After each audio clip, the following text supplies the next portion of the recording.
ஜெபம் செய்வோம். சோர்ந்து போகாதே மனமே, சோர்ந்து போகாதே, சோர்ந்து போகாதே மனமே, சோர்ந்து போகாதே. கண்டுனை அழைத்த தேவன் கைவிடுவாரோ? கண்டுனை அழைத்த தேவன் கைவிடுவாரோ? சோர்ந்து போகாதே மனமே, சோர்ந்து போகாதே. துன்பங்கள் தொல்லைகள் சூழ்ந்து கொண்டாலும் அன்பர் உன்னை தேற்றும் நேரம் ஆனந்தம் வேறல்லோ. அன்பர் உன்னை தேற்றும் நேரம் ஆனந்தம் அல்லோ. சோர்ந்து போகாதே மனமே, சோர்ந்து போகாதே. எங்கள் பரிசுத்தம் உள்ள நல்ல எங்கள் அன்பு தகப்பனே, இந்த புதிய மாதத்தில் ஆண்டவரே வார்த்தை கேட்கிற ஒவ்வொருவருக்கும் தகப்பனே பலப்படுத்துங்க ஆண்டவரே. புது பலனால நிரப்பி ஒவ்வொரு பரிசுத்தாவிகளை நிரப்பி ஆண்டவரே புது மாதத்தில் ஒவ்வொரு ஆசீர்வதித்து சமாதான குடும்பத்தை நிலவ கிருபை செய்யலாம். அடைய மறைத்து வெளிப்படுத்த இயேசு கிறிஸ்துவின் ஜெபத்தில் ஜீவன் நல்ல பிதாவே, ஆமென். சங்கீதம் 29:11, சங்கீதம் 29:11, கர்த்தர் தமது ஜனத்திற்கு பலன் கொடுப்பார், கர்த்தர் தமது ஜனத்திற்கு சமாதானம் அருளி அவளை ஆசீர்வதிப்பார். கர்த்தர் தமது ஜனத்திற்கு பலன் கொடுப்பார், கர்த்தர் தமது ஜனத்திற்கு சமாதானம் அருளி அவளை ஆசீர்வதிப்பார். ஒருவேளை பலன் கொடுப்பார், ஸ்ட்ரென்த் கொடுப்பார் சொல்லணும். நம்ம ஜனத்துக்கு என்ன கொடுப்பாரா? ஸ்ட்ரென்த், பலன் கொடுப்பார். ஏசாயா 40:29 சொல்லப்படுகிறது, சோர்ந்து போகிறவனுக்கு அவர் பலன் கொடுத்து சத்துவமில்லாதவனுக்கு அவர் சத்துவத்தை பெருக பண்ணுகிறார். சோர்ந்து போகிறவனுக்கு அவர் பலன் கொடுத்து சத்துவமில்லாதவனுக்கு சத்துவத்தை பெருக பண்ணுகிறார். ஒருவேளை சென்னைக்கு ஒரு குடும்பத்துக்காக ஜெபிக்க போயிருந்தேன். அப்ப ஜெபிக்க போன பிறகு எப்போதும் உற்சாகமா வந்து ஜெபத்துல கலந்து கொள்கிற அந்த குடும்பம் அன்றைய தினத்துல அவங்கள பிரேயருக்கு கூப்பிடும் போது அவங்க எல்லாருமே சோர்ந்து போய் வந்து உட்கார்ந்தாங்க. அப்போது நான் சொன்னேன், நம்ம ப்ரேயர் ஸ்டார்ட் பண்ணலாம் அப்படின்னு கேட்கும்போது அவன் சொன்னாங்க, ஐயா ப்ரேயர் ஸ்டார்ட் பண்ணுற முன்னாடி நாங்கள் ஒன்று சொல்லிடுறோம் அப்படின்னு. என்ன அப்படின்னு கேட்டால், அவங்களுடைய அந்த கணவருடைய மனைவி பிள்ளைங்க 3 பேர் எல்லாரும் சேர்ந்து என்கிட்ட ஒரு ரிப்போர்ட் பண்ணாங்க. ஐயா எங்களுடைய வீட்டுக்காரர் வந்து பகலில் இரவு நேரத்தில் எப்போதும் குடிச்சிட்டு வருவார். இப்போ பகலிலும் குடிச்சிட்டு ரோட்டில் படுத்து கிடக்குறாரு, பகலிலும் குடிச்சிட்டு தெருவில் படுத்து கிடக்குறாரு. இவர் எப்படி வாழ்ந்த ஒரு மனுஷன்? அநேகருக்கு இவர் வந்து உதவி செய்தார், அநேகருக்கு நன்மையெல்லாம் செஞ்சார். ஆனால் இன்றைக்கு ஒரு நிலைமை ரொம்ப மோசம் போனது, இவரையும் யாரும் கவனிக்க மாட்டேங்கிறாங்க. அப்போ இவர் குடிக்கிறதுனால எங்களுக்கு மன வருத்தமாக இருக்குது ஐயா. அதனால் முதல்ல இவரை வந்து அந்த குடிந்து விடுதலை ஆகணும், நீங்கள் முதல்ல அவருக்கு சொல்லுங்க அப்படின்னு. நான் சொன்னேன், முதல்ல நம்ம ப்ரேயர் பண்ணலாம்.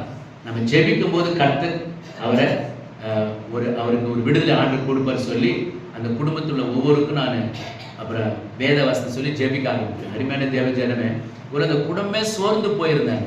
ஆனால் கர்த்தர் சொல்றாரு, தம்முடைய ஜனத்திற்கு அவர் பலன் கொடுப்பார். எந்த காரியங்களை நீங்க சோர்ந்து போயிருக்கீங்க, எந்த காரியங்களில் நீங்க ஒருவேளை உலகப்புறமான காரியம் சோர்ந்து போயிருக்கலாம். ஒரு சிலர் ஆவிக்குரிய ஜீவத்துல எனக்கு அந்நிய பாஷை வேணும், எனக்கு தரிசனங்கள் வேணும், எனக்கு வரங்கள் வேணும் சொல்லி ஒரு சிலர் நீங்க கேட்டோம். ஆனா கர்த்தர் சொல்றாரு, நீ சோர்ந்து போகிறவருக்கு ஃபர்ஸ்ட் சொல்றாரு, கர்த்தர் தன் ஜனத்திற்கு பலன் கொடுப்பார். எப்படி கொடுப்பாரா? அதை ஏசாயா 40:29 சொல்றாரு, சோர்ந்து போகிறவருக்கு அவர் பலன் கொடுத்து சத்துவமில்லாதவருக்கு சத்துவத்தை பெருக பண்ணுகிறார். இளைஞர் இலைப்படுத்தி சோர்ந்து போவார்கள், வாலிபரும் இடறி விழுவார்கள். அப்படின்னா இளைஞர் கூட இலைப்படுத்தி சோர்ந்து போவான். நல்ல வாட்டம் சாட்டமா நல்ல பராக்கம் நிறைந்த வாலிப பிள்ளைங்க என்ன பண்ணலாம், சோர்ந்து போவாங்க, வாலிபர் இடறி விழுவார்கள் சொல்லப்படுது. ஆனா வேத அடுத்து சொல்றது 30ஆம் வசனத்துல, கர்த்தருக்கு காத்திருக்கிறவர்களோ புது பலன் அடைந்து கழுகுகள் போல சட்டையில் அடித்து எழும்புவார்கள். ஏசாயா 40, 29, 30, 31 வசனத்திலே சொல்லப்படுகிறது, கர்த்தருக்கு காத்திருக்கிறவர்களோ புது பலன் அடைவார்கள். அப்ப கவனிங்க, சோர்ந்து போற பலன் கொடுப்பார். அடுத்து என்ன சொல்ல தெரியுமா, கர்த்தருக்கு காத்திருக்கும் போது புது பலன் கிடைக்கும். என்னவா, புது பலன் கிடைக்கும். நீங்க கழுகு பார்த்தீங்கன்னா அந்த கண்மலையில உட்கார்ந்து அதனுடைய எல்லா முடியும் கொட்டின பிறகு இந்த புதிய முடி முளைக்கிற வரையிலும் அந்த மலையில உட்கார்ந்து கொண்டு அந்த புதிய முடியில முளைச்ச பிறகு அது எழுந்து பறக்க ஆரம்பிக்கும். அல்லேலூயா. அருமையான தேவஜனமே, கர்த்தருக்காக நம்ம காத்திருக்கும் போது புது பலன் அடைய முடியும். சமத்தை நம்ம காத்திருக்கும். ஒரு புது பலன் இந்த மாதத்தில் உங்களுக்கு கொடுக்க போகிறேன். எந்த காரியத்தை குறித்து நீங்க சோர்ந்து போயிருக்கிறோம், கர்த்தர் உங்களுக்கு புது பலனை கொடுக்க போகிறார். ஒரு ஆண்டு சமூகத்தில் நீங்க காத்திருக்கும் போது அந்த புது பலனை அவரை கொடுப்பார். 1 சாமுவேல் 30ஆம் அதிகாரத்துல 4ஆம் வசனம் சொல்லப்படுது, அப்போ தாவீதும் அவனோடு இந்த சகல ஜனங்களும் அழுகிறதுக்கு தங்கள் பலனில்லாமல் போகும் மட்டும் சத்தமிட்டு அழுதார்கள். ஒருவேளை வேதவாசனம் சொல்லுது 1 சாமுவேல் 30ஆம் அதிகாரத்துல 1ஆம் வசனம் படிங்க. தாவீதும் அவனுடைய மனுஷரும் 3ஆம் நாளில சிக்லாகுக்கு வந்து தாவீதும் அவனோடு கூட எல்லா மனுஷரும் சிக்லாக்கு வருவதற்குள்ளதாக அமலேக்கியர் வந்து என்ன பண்ணிட்டாங்க, தென்புறத்து சீமையின் மேலும் இருந்து அவங்க பாருங்க, இந்த அமலேக்கியர் வந்து என்ன பண்ணாங்க, கொள்ளையடித்து என்ன பண்ணாங்க தெரியுமாங்க, அந்த அந்த ஒரு அக்னியை சுட்டு எரித்து அங்க இருக்கிற வாலிபருங்க சிறு பிள்ளைங்க எல்லாரும் சிறைப்பிடிச்சு கொண்டு போயிட்டாங்க. அது மாத்திரமல்ல, அவருடைய மனைவி பிள்ளைங்களாம் சிறைப்பிடித்து கொண்டு போயிட்டாங்க.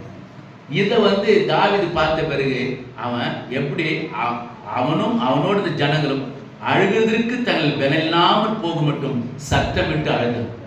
சில பேர் பார்த்தீங்கன்னா, இந்த யார் குடும்பத்தில் இறந்துட்டாங்கன்னா அழுது அழுது அழுது அழுது என்ன இருக்காது, பலன். சில பேர் அழுதா கண்ணோட தண்ணி வரும். ஏன்னா அப்படி எல்லாமே அழுது அழுது அந்த தண்ணி கூட வராம இருப்பாங்க. அதான் சொல்றாரு, அழுகிறதற்கு கூட பலன் இல்லாமல் சத்தமிட்டு அழுதன் என்று சொல்லப்படும். அப்படி இந்த தாவீது அழுதான். ஆனா அதே தாவீது அவர் எழுதுறாரு, முன்னாடி என்ன செய்றாரு, கர்த்தர் தம்முடைய ஜனத்தை என்ன கொடுப்பாரா, பலன் கொடுப்பார். ஆனா இங்க வந்து அழுகுறான். இவன் அழுதுட்டு சும்மா இல்ல, இவன் வந்து ஜெபிக்க ஆரம்பிக்கிறான். நீங்க பாருங்க 8ஆம் வசனம் படிங்க. இவன் அழுதான். அடுத்து அழுதுட்டு அவன் விடல, உடனே ஆண்டுட்டு போறான். பாரு, தாவீது கர்த்தரை நோக்கி, நான் அந்த தண்டை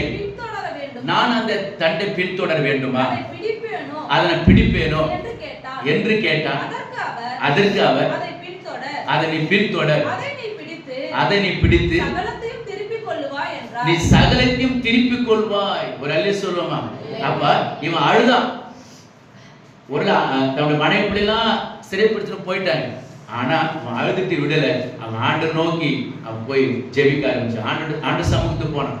கர்த்தர் சொன்னாரு, நீ அதெல்லாம் நீ பிடித்து கொண்டு வருவேன்னு சொன்னார். அருமையான தேவ ஜனமே, ஒருவேளை நமக்கு சில பாடுகள் சில உபத்திரம் இருந்தா கூட, ஒரு அழுதா கூட நம்ம அழுதுட்டு விட்டுறக்கூடாது.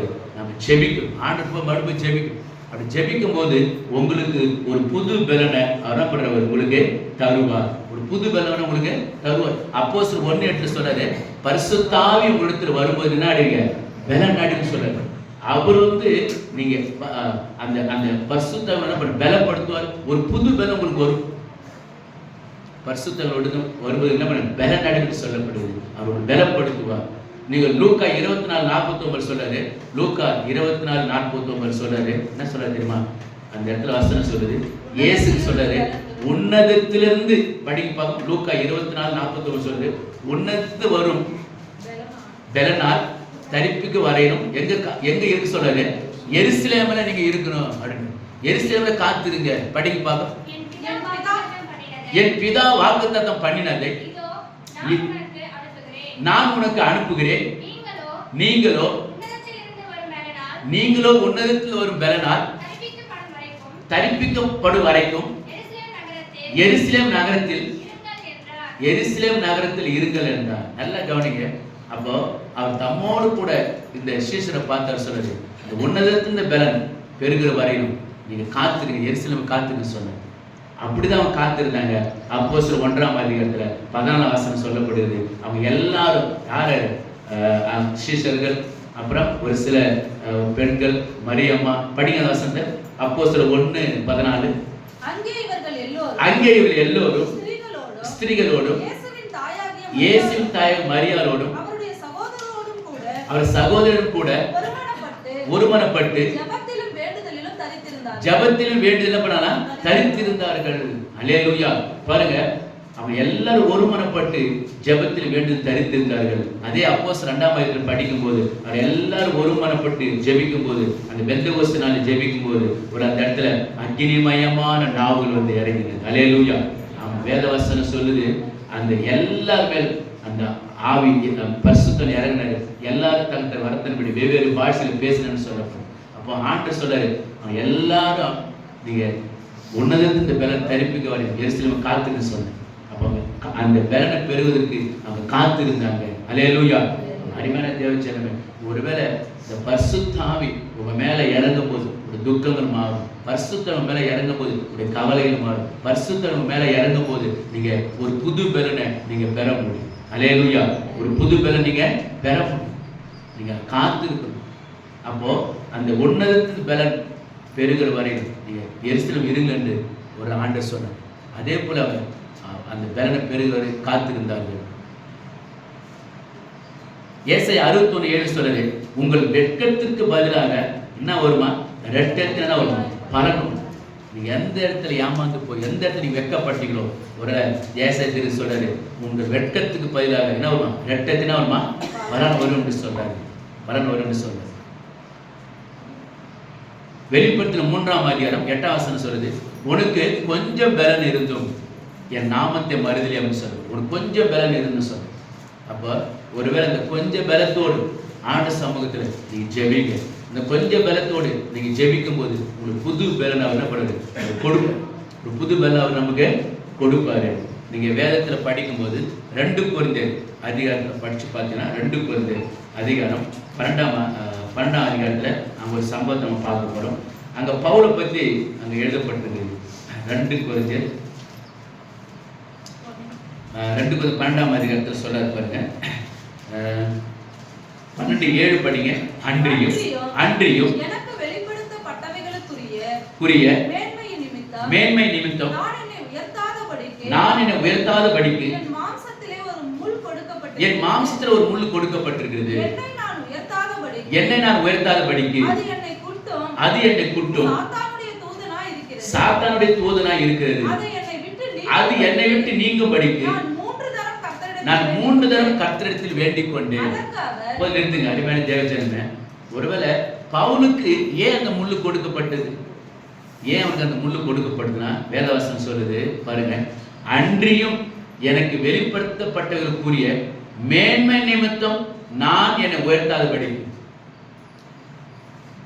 அவன் சொல்றான், நான் 3 தரம் கர்த்தத்தை வேண்டிக் கொண்டேன், ஆனா அந்த முள்ளு போகல. என்ன காரணம் பாருங்க, இது ஒரு ரகசியம் இருக்குது. என்னன்னா, மேன்மை நிமித்தம் என்னை உயர்த்தாதபடிக்கு என் மாம்சத்தில் ஒரு முள் கொடுக்கப்படும். அப்போ அவன் ஒருவேளை அவன் சில அற்புதம் செய்யும் போது, இல்லை அவனுக்குள்ள ஒரு பெருமை வரும்போது அந்த முள் அவனுக்கு குத்தும். அதுதான் ஆண்டவர் அவனுக்கு கொடுத்தது. அவனுக்கு அந்த ஒரு மேன்மை வரக்கூடாது. அந்த மேன்மை வந்துருச்சுன்னா இவன் ஊழியம் செய்ய முடியாது. அந்த முள் இவனை குத்தினதுனால தான் இவன் ஊழியம் செஞ்சான். அந்த முள்ளு அடிக்கடி இவனை குத்துறதுனால தான் என்ன பண்ணான், அவன் ஒருவேளை அநேக பட்டணங்களுக்கு போனான், அநேகருக்கு சுகம் கொடுத்தான். அந்த முள்ளு குத்தும் போது அவன் அந்த குத்தும் போது அவன் கொஞ்சம் சரி பண்ணிக்குவான். அது இல்லாம இருந்துச்சுன்னா அவன் ஊழியம் செஞ்சிருக்க முடியாது, அவன் ஊழியம் செய்ய முடியாது, அவன் வளர்ச்சி அடைய முடியாது.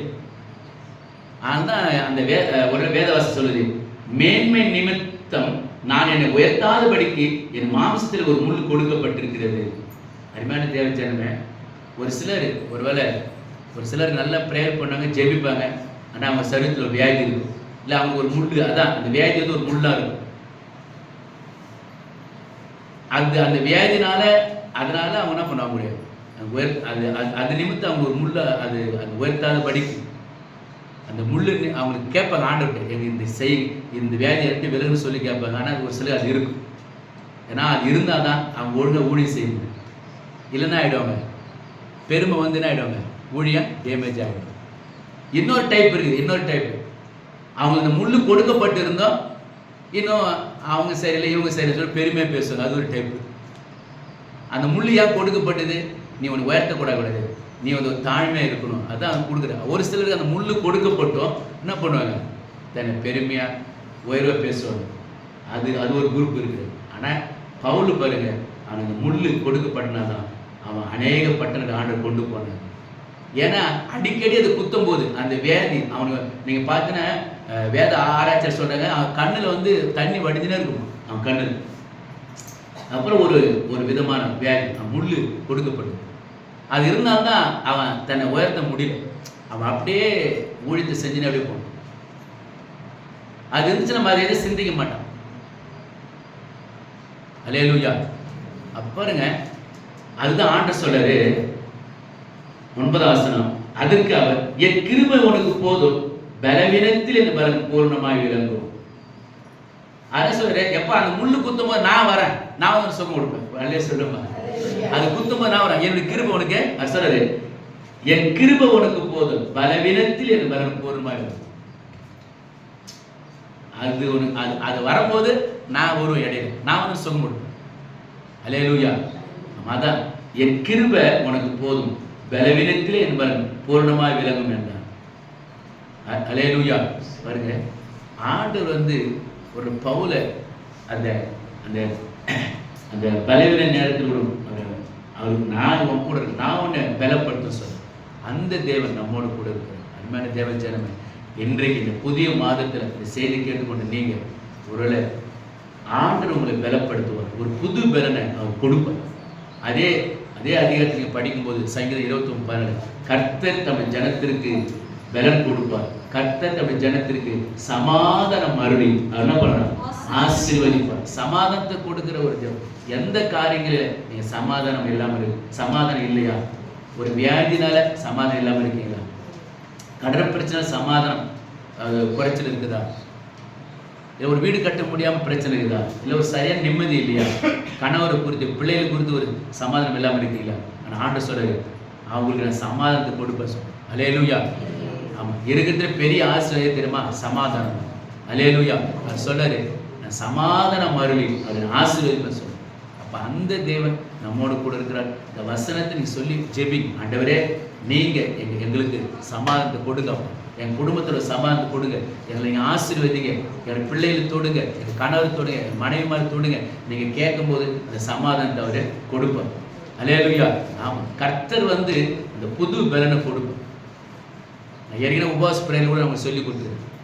என்ன சொன்ன தெரியுமா, அப்போஸ்தலர் 3ஆம் அதிகாரத்தில் 1ஆம் வசனம் சொல்லுது, ஜெப வேளையாகிய 9ஆம் மணி நேரத்திலே, என்ன சொல்லுது, ஜெப வேளையாகிய 9ஆம் மணி நேரத்தில். பாருங்க, அப்போ பேதுருக்கு ஒரு ஜெப பார்ட்னர் இருந்தார், அவர் தான் யோவான். அப்போ உங்களுக்கு எல்லாரும் ஒரு ஜெப பார்ட்னர் இருக்கணும். உங்களுடைய சில உண்மையான காரியம் மட்டும் சொல்லுங்க, அது உங்களுக்காக ஜெபிப்பார். மாறி மாறி ஜெபித்துக்கணும். அப்படி சரியில்லையா, உங்களுடைய சரியான ஜெப பார்ட்னர் யாருன்னா, உண்மையாக உங்களை ஜெபிக்கிற மனைவியில் கணவர் தான், அவர்கிட்ட சொல்லி ஜெபம் பண்ணு. அல்லேலூயா. இப்போ கூட பாருங்க, நம்முடைய சபையில் டேவிட்டுக்கு நிறைய இடத்துல பெண்ணெல்லாம் பார்த்தாங்க, ஆனால் மகளுக்கு பாருங்க, அந்த மகளுக்கு நல்ல ஒரு கனிமொழி, அவன் பேர் கனிமொழி, அந்த மகளுக்கு தேவன் கொடுத்துருக்கு. அப்புறம் நல்லா ஜெபிக்கக்கூடிய ஒரு மகள், அதிகாலை எழுந்து ப்ரேயர் பண்ணும், நல்லா ஜெபிக்கக்கூடிய ஒரு மகள். அப்போ உங்களுடைய ஜெப பார்ட்னர் வந்து சரியாக இருக்குது. அது உங்கள் மனைவியாக இருக்கலாம், உங்கள் கணவராக இருக்கலாம். இல்லை ஒரு சில குடும்பத்தில் வந்து மனைவி ஜெபிக்க முடியாமல் இருக்கலாம், இல்லை கணவர் ஜெபிக்க கூடாத ஆளாக இருக்கலாம். அவங்க என்ன பண்ணிடலாம், நீங்கள் வேற ஒரு ஆளை தேர்ந்தெடுங்க, ஒரு ஜெப பார்ட்னர் உங்களுக்கு இருக்கணும். அப்படி ஜெபிக்க ஆரம்பிச்சிங்கன்னா உங்களுக்கு இந்த பரிசுத்தாவினுடைய அந்த பிரசன்னம் அபிஷேகம் உங்கள் மேலே இறங்கும். அல்லேலூயா. கர்த்தருக்கு காத்திருக்கணும்னா புது பலன் அடைவார். அல்லேலூயா. ஆமாம். மூன்றாவது ஒன்று சொல்லி கொடுத்தேன், ஞாபகம் தானே சொல்லி கொடுத்தேன். மூன்றாவது சொல்லி கொடுத்தேன் நான் கூடி ஜெபிக்கணும். கூடி என்ன பண்ணமா? ஜெபிக்கணும். கூடி ஜெபிக்கணும். அதுதான் யோசுவா 24:15 சொன்னேன், நானும் என் வீட்டாரும் என்ற கர்த்தரையே சேவிப்போம். அப்போ மற்ற நபரும் இல்ல மற்ற சபைக்காரும் அவங்க உண்மையில ஜெபிக்க முடியாது. அந்த சபையில் இருக்கிறவங்க ஜெபிச்சாங்கன்னா அவங்க என்ன பண்ணுவாங்கன்னா உண்மையை ஜெபிப்பாங்க. அப்போ பாரு, மற்றவங்களை காட்டிலும் மற்ற நம்ம கூட ஜெபிக்கும் போது அப்படி ஜெபிக்க மாட்டாங்க. ஆனா சபையார ஜெபிக்கும் போது அந்த இடத்துல என்ன தெரியும், அங்க ஒரு அபிஷேகம் யாரும், பரிசுத்தம் யாரும். அதே போல இன்னொரு சொல்றேன், உங்க வீட்டுல நீங்க ஜெபிக்கணும். நானும் என் வீட்டோட வேண்டாம், கணவர் ஒரு வீடு, மனைவி ஒரு வீடு, பிள்ளைகள் ஒரு வீடு. அப்ப நீங்க ஜெபிக்கணும். அப்ப நீங்க ஜெபிக்கும் போது ஒரு புது பலனை பெற முடியும். நல்ல சொல்லுமா, புது பலனை பண்ணுவா பெற முடியும். அதான் சொல்றேன், நானும் என் வீட்டோட கர்த்தரையே சேவிப்போம். நீங்க அந்த சாயங்கால நேரத்துல பிரேயர் பண்ணு, கூடி ஜெபிக்கும். அதான் இங்க அப்போஸ்தலர் 1:14 படிக்கும்போது அது எல்லாரும் மேல் வீட்டார் என்ன பண்ண எல்லாம் கூடி ஜெபிச்சான்னு சொல்லுவோம். அப்போ உங்களுக்கு புது பலன் வேணுமா? பரிசுத்தன் மேலே இறங்கிட்டானா ஒரு புது பலன் கிடைக்கும். உங்கள் சோர்வு மாறும், கஷ்டங்கள் மாறும். இப்போ அடிமான தேவ ஜனமே, நீங்கள் அவரை நீங்கள் விடக்கூடாது. ஏன்னா இயேசு கிறிஸ்து சொல்றாரு, நான் வேறொரு தேட்டலாம் நான் கொடுப்பேன். யோவான் 14:14 சொல்றாரு, நான் வேறொரு தேட்டலாம் பண்ண அனுப்பும். அந்த தேட்டரோட அவங்க என்ன பண்ணுவாராம்? படிங்க, யோவான் 14:16 படிங்க. யோவான் 14:16 சத்தம் படிங்க. யோவான் 14:16 நான் பிதாவை வேண்டிக் கொள்வேன், அப்போது என்றென்றைக்கும் உங்களோடு கூட இருக்கும்படிக்கு சத்திய ஆவியாகிய வேறொரு தேற்றரவாளனை அவரும் கொடுப்பாரு. நான் அனுப்புவேன், நான் வேறொரு தேற்றரவாளனை நான் அனுப்புவேன். அவரு தான் உங்களுக்கு சரியா வழி நடத்துவார். அதுமாதிரி தேவ ஜனமே, இந்த பரிசுத்தம் நீங்க கேளுங்க. இந்த புதிய மாதத்தை பரிசுத்தம் என்னை பலப்படுத்துங்க. இயேசு கிறிஸ்து பாருங்க, சிலுவையிலே மரித்து 3 நாள் உயிரோடு எழுந்த பிறகு அந்த பூட்டப்பட்ட அறைக்குள்ள உங்களுக்கு சமாதானம் உண்டாக சொல்லி யோவான் 20:19 அந்த வசனம் இருக்கு. யோவான் 20:17-18-19 வசனம் இருக்கு. உங்களுக்கு சமாதானம் உண்டாக சொல்லி அவங்க மேல பரிசுத்த ஊதும். அல்லேலூயா. ஆமா, பரிசுத்த ஆவி உங்களுக்கு வேணும். அவர் தான் உங்களை பலப்படுத்துவார், உங்களுடைய துக்கங்களை மாற்றும், உங்களை அற்புதம் செய்யக்கூடிய அவர் தான். அல்லேலூயா. எல்லாரும் இந்த மாதத்துல ஆண்டவரே எனக்கு புது பலனை கொடுங்க, என் குடும்பத்தில் சமாதானம் கொடுங்க. நீங்கள் ஜெபிக்கும் போது ஒரு புது பலனை கொடுப்பாரு. உங்களை கர்த்தரை ஆசீர்வதிப்பார். எல்லா கண்களும் கூட ஜெபிக்கிறோம், எல்லா கண்களும் கொடுக்கும். எங்களுக்கு பரிசுத்தம் உள்ள நல்ல எங்கள் அன்பு தகப்பனே, ஆண்டவரே இந்த செய்தி கேட்ட ஒவ்வொருத்தருக்காக இந்த நேரத்தில் வேண்டிக் கொள்ளும் தகப்பனே, கர்த்தர் தம்முடைய ஜனத்திற்கு பலன் கொடுப்பார். கர்த்தர் தம்முடைய ஜனத்திற்கு சமாதானம் மருளி அவரை ஆசீர்வதிப்பார் என்று சொன்னேன் ராஜா. ஆண்டவரே, இந்த செய்தி கேட்ட ஒவ்வொருக்கு ராஜா, யாராலும் சோர்ந்து போயிருக்கிறாரோ ஆண்டவரே, அப்பா சோர்ந்து போய் பலன் கொடுப்பேன்னு சொல்லி பலன் கொடுங்க அப்பா. ஆண்டவரே அப்பா, ஒரு புது கர்த்தருக்கு காத்திருக்கிற புது பலன் அடைவன்னு சொல்லப்பட்ட ராஜா. இப்படி தேவ பிள்ளைகள் இந்த சமூகத்தில் காத்திருக்கும் ஒரு புது பலனை கொடுங்க ராஜா. ஆண்டவர் ஒவ்வொரு குடும்பத்திலும் தகப்பனே ஒரு சமாதானத்தை நீங்க கட்டுங்க ராஜா. ஒவ்வொரு குடும்பத்திலும் தகப்பனே ஆண்டவரே வியாதி இல்லாமல் அப்போ ஒவ்வொரு நல்ல சுகத்தை கொடுங்க ராஜா. ஆண்டவர் யாரால் பலவீனத்தோடு இருக்கிறார்களோ ஒவ்வொரு மீதும் இப்படி சுகம் அளிக்கிற வல்லமை இறக்கட்டும் ராஜா. பிசாசு பிடியில் அகப்பட்ட ஒவ்வொரு அப்ப அதிலிருந்து விடுதலை பெற நீங்க கிருபை செய்யுங்க ராஜா. என் அன்பு தகப்பனே, சோர்ந்து போற ஒவ்வொரு நீங்க பலப்படுத்துங்க ராஜா. என்னை பலப்படுத்த கிறிஸ்துவனால எல்லாவற்றையும் செய்ய பலம் உண்டு சொல்லப்படுறாங்க. இப்போது ராஜா சுகம் அளிக்கிற வல்லம் ஒவ்வொரு மீது இறங்கட்டும் ராஜா. ஆண்டவரே ஆணிகளை கடவுப்பட்டு கரத்தை வைங்க ராஜா. அப்ப 1:2:24 பிரகாரம் இப்படி தழும்புகளால் ஒவ்வொரு நீங்க குணமாக்குங்க ராஜா. ஆண்டவரே உமக்கு ஸ்தோத்திரம் தகப்பனே. இந்த ஜெப வேளையில தேவ பிரசனம் ஒவ்வொரு மீது இறங்கட்டும். இந்த அக்கினி அபிஷேகம் ஒவ்வொரு மீது இறங்கட்டும் தகப்பனே. ஆண்டவரே ஸ்தோத்திரம். ஒவ்வொரு நீங்க பலப்படுத்துறதுக்கு நன்றி ராஜா. ஒவ்வொரு ஆசீர்வாதத்துக்கு நன்றி ராஜா. இயேசு கிறிஸ்துவின் ஜெபங்கள் ஜீவ நல்ல பிதாவே.